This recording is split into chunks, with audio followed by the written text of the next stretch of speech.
Moi! Ootko aina haaveillut tatuointiartistin urasta? Jos sä oot haaveillut sitä kauan, niin sittenhän sulla on varmaan tällainen pino luonnoskirjoja täynnä sun piirroksia ja sä oot melko varmaan lukenut kaiken kirjallisuuden ja perehtynyt eri juttuihin, mitä löytyy kirjastoista ja internetistä ja muuta.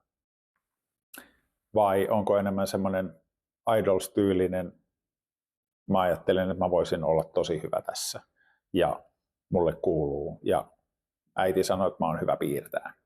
Jos sä löydät oppipaikan, jossa on enemmän kuin yksi oppilas sun opettajalla, niin sä et ole silloin opissa, sä oot tatskakoulussa. Varsinkin jos sä maksat siitä, sit sä vasta ootkin tatskakoulussa. Mut tarkoitus on tehdä oikeita tatuoijia, opettaa perinneammatti, eikä tehdä vaan rahantekoautomaatti mahdollisimman nopeasti, että talolle rahaa ja ei korjata niitä virheitä, ei kerrota, että lintu ei voi mennä taaksepäin olkapäässä. Se ei ole tyyliasia, se on perusasia. Saat vaan kävelevä lounasseteli.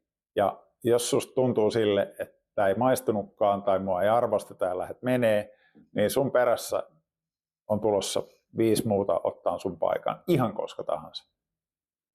Koska kaikki haluaa sen spotin. Jos ja kun sä oot tosissas tatuointimaailman astumisen kanssa, kasaa sun portfolio, sun piirroksia, luonnoksia, maalauksia, mitä nyt onkaan. Ei mitään pädikamaa, ei mitään Pinterestistä läpipiirrettyä, vaan mitä sä oikeasti oot tehnyt. Haet oppipaikkaa, saat pakit ekasta, tokasta, 10. Haet niin kauan kuin löytyy. Jos sä saat sen paikan, niin malttia. Sä et pääse heti tatskaamaan. Jos sä pääset, sä oot väärässä paikassa. Jos siellä on enemmän kuin yksi oppilas, sä oot tatskakoulussa. Imet kaiken informaation, mitä voit saada, ja malttia. Tiedän, että se tuntuu tosi hankalalle, kun haluaisi heti tatskata.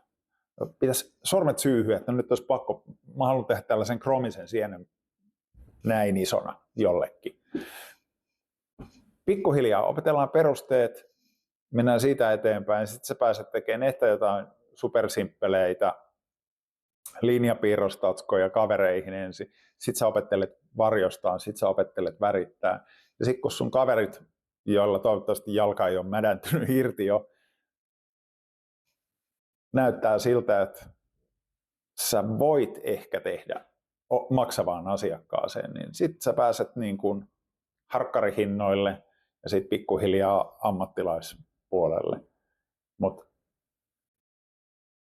älkää pitäkö kiirettä. Se on loppuelämän ratkaisu.